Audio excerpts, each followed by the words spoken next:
President Biden met with China's President Xi Jinping for 4 hours earlier this week and said he made, quote, real progress in relations between the two superpowers. After going an entire year without speaking, the two leaders agreed to call each other directly when needed. Our next guest was in attendance at Wednesday's dinner gala with President Xi. Joining us right now in an exclusive interview is Bridgewater founder and CIO, mentor Ray Dalio. Ray, it's great to see you this morning. I think everybody would love your own readout, if you will, from that dinner. We've heard readouts from the meeting that took place between the president, some of the U.S. government officials making certain statements about what they saw happening. But what did you see happening at that dinner? I'll tell you about the dinner just in a second. I think I just want to emphasize that, you know, I'm a markets guy trying to think about the world ahead, and there are 5 main forces that are at work, and they're interrelated. And that is the debt, money, economic force, the internal conflicts that we're having, particularly the populism of the left and right, the geopolitical that we're seeing, most importantly, between the United States and China. Then, of course, there's climate and its costs, and number 5 is technology. And so I think we have to see that all interacting. The dinner was mostly a gathering of old friends at a moment where there was stepping back of the risks of war. I was there last in March, and at that time there was a very clear risk of a military war. And I think that that really concerned both sides, and there was a stepping back. I think that dinner had to do with relationships over a long period of time. In my case, I started going there 39 years ago. They didn't have any money. I didn't go for money. I went for the relationship. Curiosity at first. Then over a period of time, my son, when he was 11, went to a Chinese school because it was interesting. We evolved and we developed good relationships. Over that time, others did. A lot of people had friendships with people who they were working together to help to develop relations, to help the economy and so on.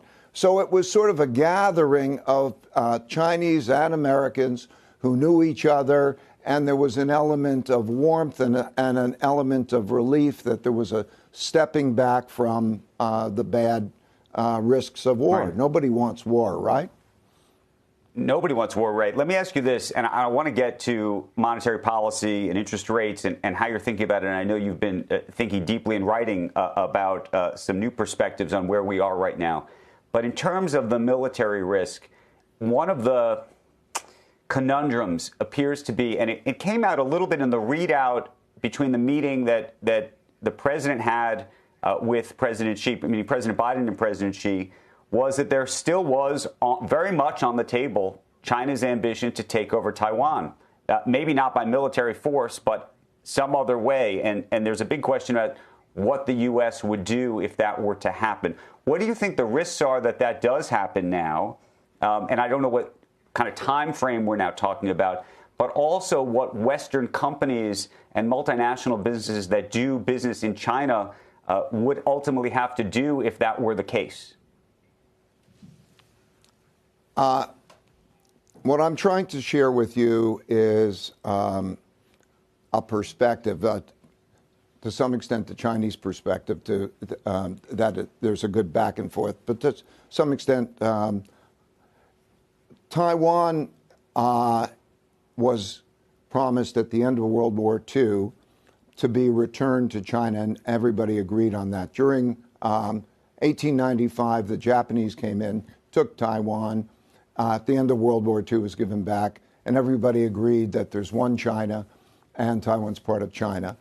And that issue is a very, very important issue. It's a territorial issue that relates to China, and very much part of the relationships. If there is not a statement of independence, if the United States doesn't say that there is an independent Taiwan, I believe that you're going to continue to see this issue be a thorny issue a source of tension, but not something that's going to be beyond that source of tension. If the United States or other parties operated where there was a declaration of that, or that there were major military actions, then that would raise the temperature. I do not expect that there would be any initiation on China's part. Tensions, of course. I think the whole environment, what was the main point of what happened in that meeting between Biden and Xi? The main point is that we're now in an environment of fierce competition, which is different than being right at the brink of war. When they look down the abyss and think about war, literally, war, terrible. When they looked down the abyss, there was a step back from that abyss with the idea of a very fierce competition. Now, this will be a Chinese type of competition as well. If you look at the history of the perception of war, they find that going into a military war, if you go into a military war, you must not have been very smart because you didn't win without going into a war. And that is that game that starts with, was described with the art of war, is a game in which there's a strategic operation. So that game is still full on. This is not a change in the basic structural issue of a rising power and an existing power and a struggle for who has what say. That will continue. But fortunately, the risks of a military war have been reduced by this.